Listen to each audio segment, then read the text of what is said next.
people going MIA, the system's feeling the strain. Several reports indicate that this also made the youngsters economically inactive, including reaching out to their good old parents for some extra cash. But before we start pointing fingers or shaking our heads, maybe it's time to flip the script. Instead of labeling Gen Z as Generation Sick Note, perhaps we should see it as a wake-up call. Maybe it's a sign that we need to take a closer look at our workplaces, our support systems, and our attitude towards mental health. After all, a workforce that feels supported and understood is a workforce that thrives.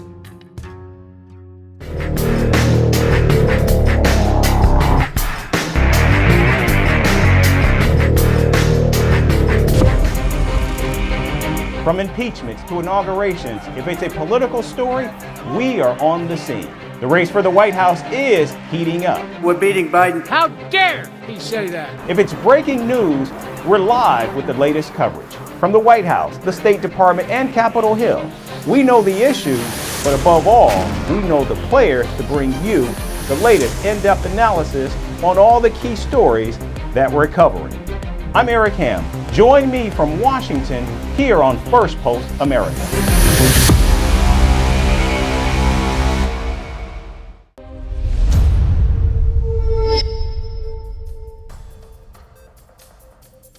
Hello and welcome to Firstpost America, your global pit stop for the latest news and headlines from the United States and around the world.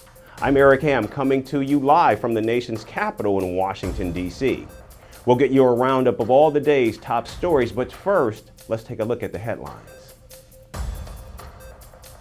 The Hamas delegation leaves Cairo with no breakthrough in ceasefire talks before Ramadan, as it blames Israel for thwarting efforts to reach a deal. Moscow summons the U.S. ambassador to protest against what it said was Washington's interference in domestic affairs and the funding of anti-Russian NGOs. Hundreds of thousands of passengers in Germany face travel challenges as rail and airport workers stage new strikes to back demands for higher wages.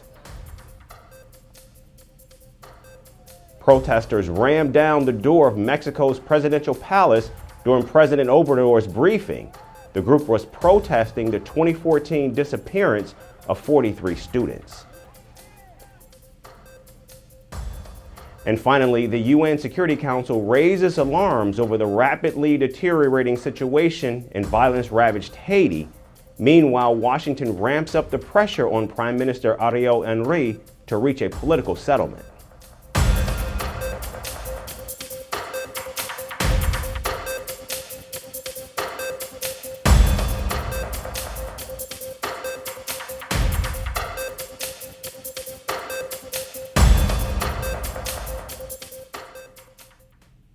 We begin with North Korea, where its leader, Kim Jong-Un, has once again escalated war rhetoric. Speaking to heavily armed soldiers at a military operations base, the mercurial leader said that his army must get ready for war.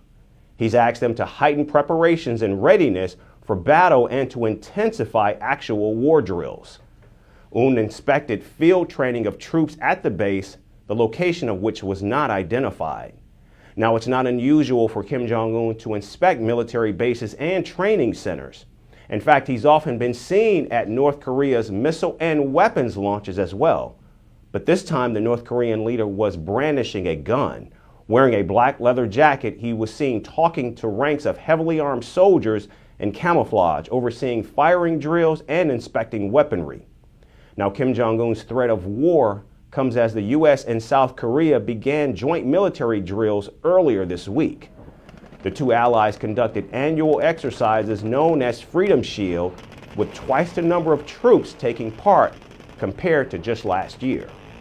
These drills involved field exercises, missile interception operations, and live firing tactics. Seoul and Washington say the exercises are defensive in a response to the North's threat. Now, Pyongyang called the drills reckless and warned the allies that they would pay a dear price. North Korea has long condemned joint U.S.-South Korea drills, calling them a rehearsal for an invasion. Meanwhile, North Korea is nuclear armed, has been on weapons testing spree since 2023, which it says is in response to such joint exercises by the United States and South Korea. The rogue nation has gone so far as to declare South Korea its principal enemy, scrapping agencies, destroying monuments dedicated to reunification, and threaten war over even a 100th of a millimeter of territorial infringement. In fact, just last month, Kim Jong-Un said Pyongyang would not hesitate to put an end to South Korea if it's attacked. Seoul says its military is thoroughly prepared for North Korea's incessant provocations and warmongering. Tensions in the Red Sea reach a new high. This time, Houthi missile attacks in the region resulted in casualties for the first time since the beginning of the Israel-Hamas war. The Yemen-based group struck a Barbados-flagged ship in the Gulf of Aden, damaging it extensively.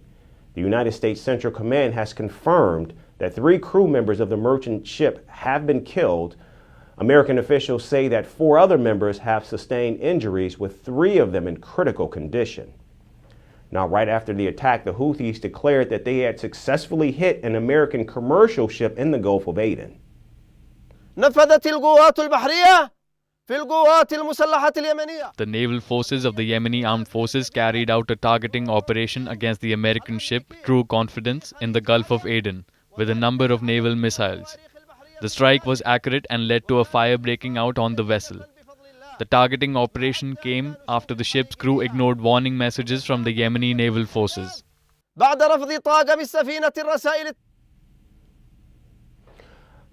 However, once American forces responded to the ship's distress call, it was found that the vessel was in fact from Barbados and not the United States. The Iran-linked group has defended the attack on the civilian ship, claiming that it ignored warnings from the Houthi naval forces. The targeted ship had 20 crew members on board from at least 5 different nations, who eventually abandoned the ship after the attack. Meanwhile, Washington, D.C. has called out the Houthis for attacking civilians and vowed to hold the Iran-linked group accountable. The Houthis have continued to launch these reckless attacks with no regard for the well-being of innocent civilians who are transiting through the Red Sea, and now they have unfortunately and tragically killed innocent civilians. And so the United States will continue to hold the Houthis accountable for their attacks, which have not just disrupted international commerce, not just disrupted the freedom of navigation in international waters, and not just endangered seafarers, but now tragically killed a number of them. So we will continue to hold them accountable, and we call on governments around the world to do the same.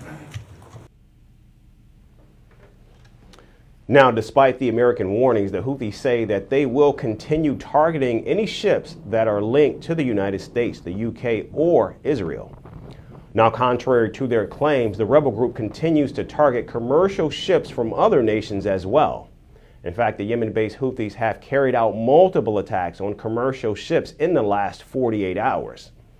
Apart from the vessel from Barbados that was fatally targeted yesterday, ships from Greece and Liberia were also struck. In fact, the Indian Navy was called into action to douse a massive blaze on the Liberian-flagged ship that was hit. The Houthis have been carrying out sustained drone and missile attacks on commercial ships for at least 4 months now. Meanwhile, the United States and its allies have increased their maritime deployment in the Red Sea. But the Houthis say they will not stop their attacks until Israel halts its siege on Palestinians in the Gaza Strip. Now that blood is in the water, there are growing concerns that this could intensify conflict in the region. We will stay atop developing this story. Watch this space for more updates. And now to the war in Europe. Ukrainian President Volodymyr Zelensky and the Prime Minister of Greece, Kyriakos Mitsotakis, had a close call yesterday. A Russian missile exploded just a few hundred meters away from where their convoy was. President Zelensky and Prime Minister Mitsotakis were in the port city of Odesa where the attack took place. In fact, multiple explosions were reported just 500 meters away from where the two leaders were.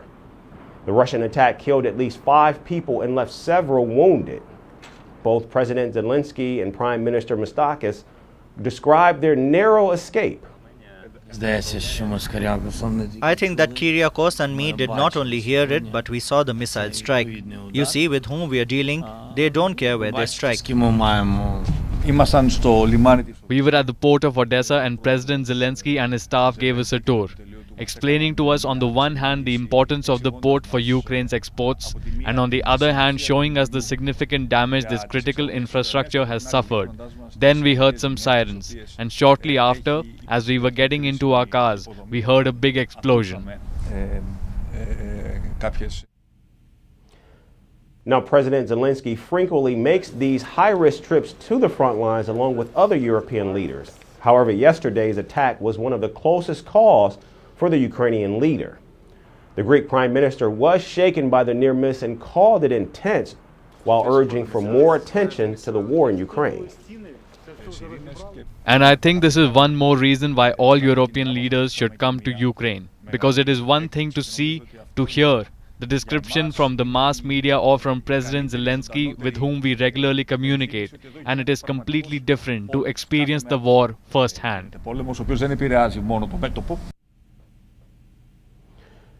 The European Union has called the Russian missile strike a vile attack. Meanwhile, the Russian Defense Ministry said that the strike had achieved its target and the intended object had been hit.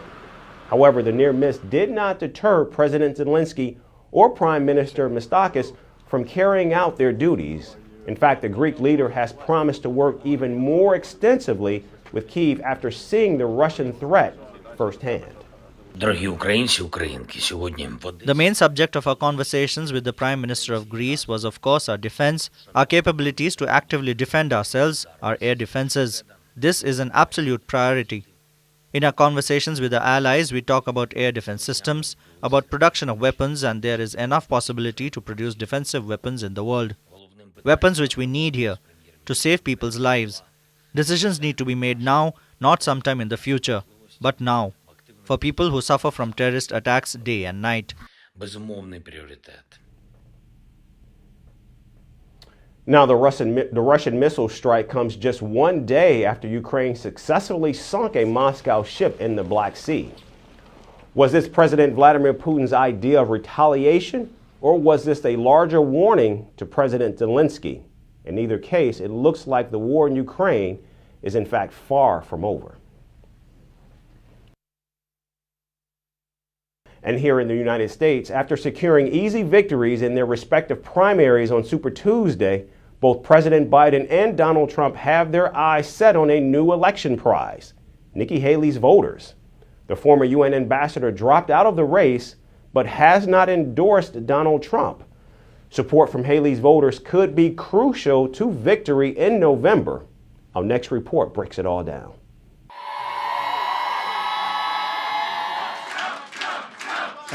The 2024 US presidential election is all but officially set for a 2020 rematch, which is a Joe Biden versus Donald Trump battle. After Super Tuesday, the two campaigns are unveiling their strategies for the matchup. Both Biden and Trump have their eyes set on a new election prize, Nikki Haley's voters. Haley dropped out of the Republican presidential nomination contest but didn't endorse Donald Trump. But the time has now come to suspend my campaign. I said I wanted Americans to have their voices heard. I have done that. I have no regrets. Support from Haley's supporters could be crucial to sending Biden or Trump back to the White House. In 3 battleground states of Nevada, North Carolina, and Michigan, Haley received almost 570,000 votes in the Republican nominating contest. The number might seem small, but is potentially significant. This is because races in these states have been decided by tiny margins in recent elections. Take, for example, the North Carolina primary. Haley won by 250,000 votes. In 2020, Trump won here by less than 75,000 votes. In the 2020 race, the gap between Biden and Trump was less than 3% in 7 states.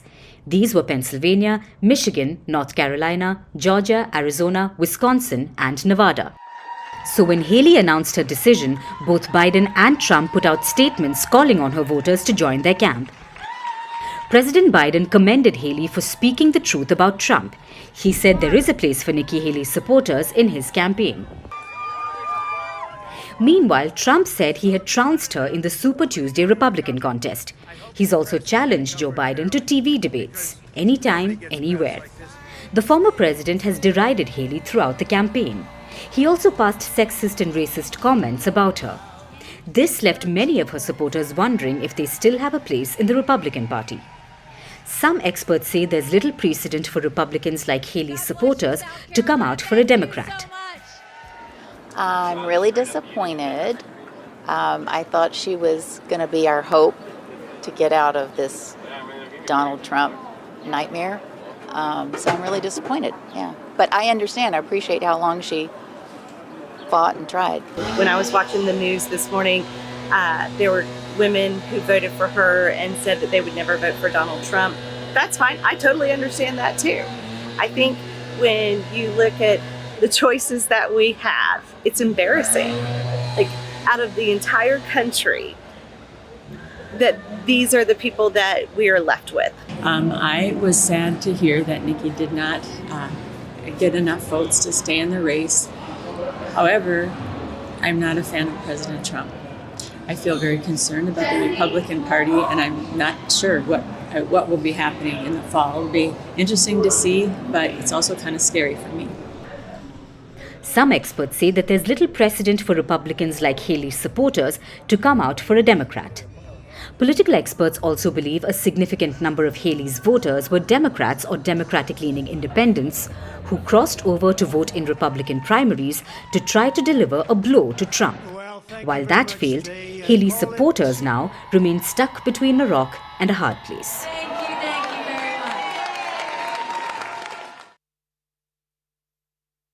And finally, in the state of war, where tankers clash and bullets fly, the innocent bear the heaviest burden. This is particularly evident in North Africa's Sudan.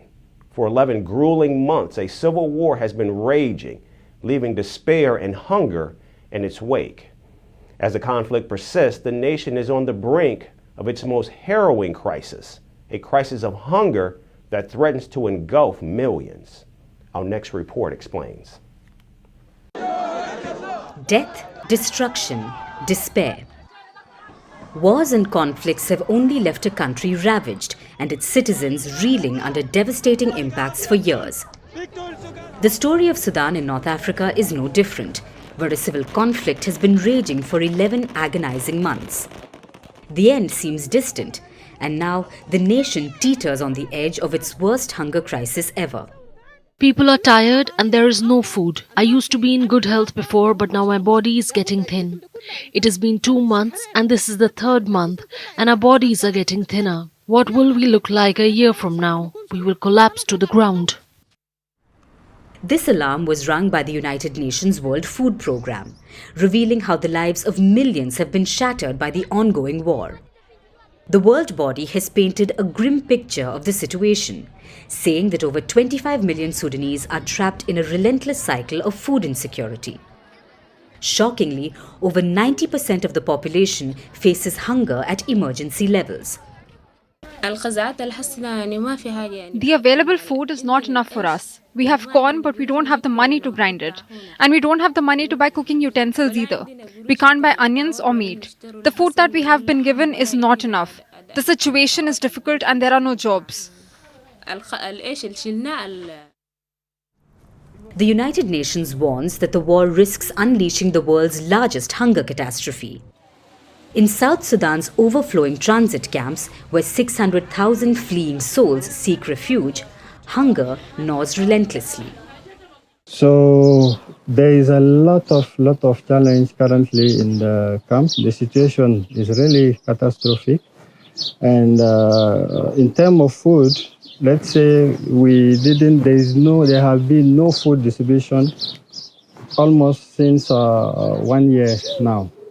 and people are going hungry, and children also are suffering for severe malnutrition. Around 20% children crossing borders suffer from malnutrition, while a mere 5% of Sudanese can afford a single meal daily. Over 37% of the people are facing acute food insecurity. Sudan's existing crisis exacerbated in April 2023 when a power struggle erupted between two of its military generals, Abdel Fattah al-Burhan and Mohammed Hamdan Hemedti Dagalo.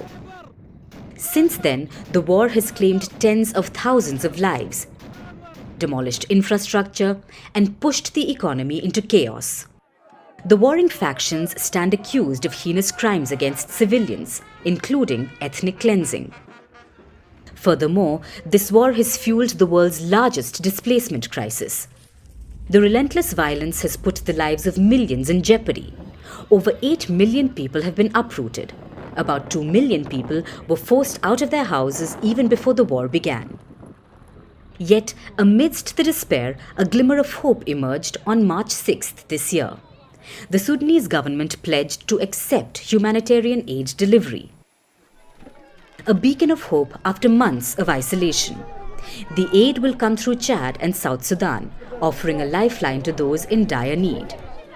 But is this a lasting solution?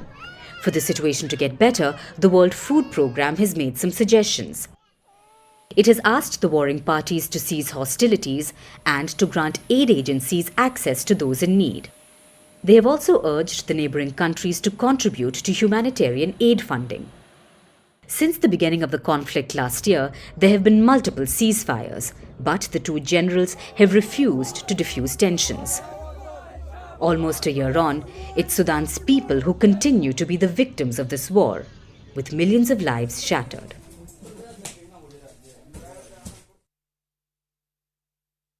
That's our show for today. We certainly thank you so much for joining us. We look forward to seeing you right back here again tomorrow. Thanks so much again for watching.